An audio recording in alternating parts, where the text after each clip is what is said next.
శ్రీరామ జయం. ఓం గ్లౌం గం గణపతయే నమః.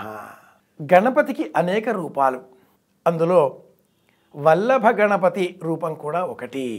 గణపతికి సంబంధించి సాధకులు ముద్గల పురాణం, గణేష పురాణం అనే ఉపపురాణాలతో పాటుగా లింగ పురాణం, కూర్మ పురాణం, స్కాంద పురాణం, బ్రహ్మవైవర్త పురాణం ఇలా పురాణాలలో ఉండే గణేష సంబంధిత కథనాలను స్మరిస్తూ ఉంటారు.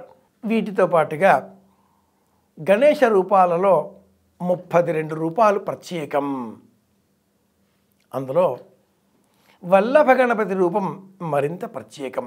షోడశ గణపతులు, ద్వాత్రింశత్ గణపతులు కాకుండా గణేష స్వరూపాలను మనం అధ్యయనం చేసేటటువంటి క్రమంలో గణేష పూర్వతాపన్యుపనిషత్తు, గణేష ఉత్తరతాపన్యుపనిషత్తు, గణేష అథర్వశీర్ష ఉపనిషత్తు, వల్లభ గణేష ఉపనిషత్తు అనే 5 ప్రధానమైనవి.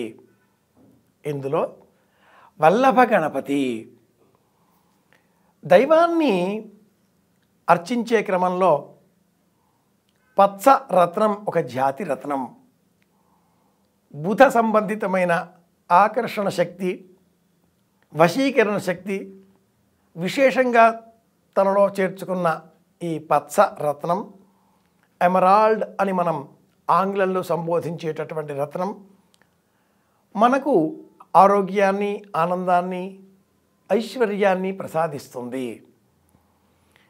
ఈ పచ్చ రత్నంతో గణపతిని అలాగే శివుడిని నిర్మించి అర్చామూర్తిగా సుప్రతిష్ఠితం చేసి అర్చించడం సాధనా ప్రపంచంలో ఒక అద్భుతమైన మార్గం.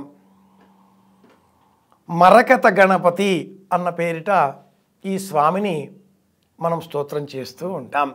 వల్లభ గణేష ఉపనిషత్తు ఈనాటి కాలంలో బహుళ ప్రచారంలోనికి వచ్చింది. ఈ మంత్రాన్ని గురువు ద్వారా ఉపదేశంగా మాత్రమే మనం స్వీకరించాలి. ప్రేమతో, అభిమానంతో, లోకానికి మేలు కలిగించాలి అనేటటువంటి సంకల్పంతో గురువు ఈ వల్లభ గణపతి మహామంత్రాన్ని మనకు అందిస్తారు. ఈ మంత్రంలో రుక్కులు, ఉవాచలు అనేకం ఉంటాయి.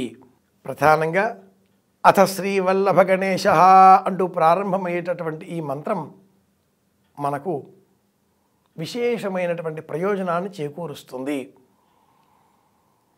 వల్లభ గణపతిని అర్చించే క్రమంలో గరికతో పూజించాలి.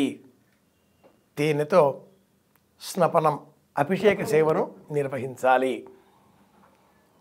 అష్టభుజుడిగా ఉండే ఈ రూపం 8 చేతులలో వివిధములైన ఆయుధములు, గరిక, పానపాత్ర, ఖడ్గము, త్రినేత్రములు, స్వామి రూపము ప్రశాంత వదనము.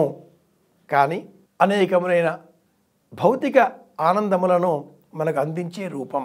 క్షేమం కావాలి, మోక్షం కావాలి, ఐశ్వర్యం కావాలి అనేవారంతా కూడా వల్లభ గణపతిని ఉపాసించాలి.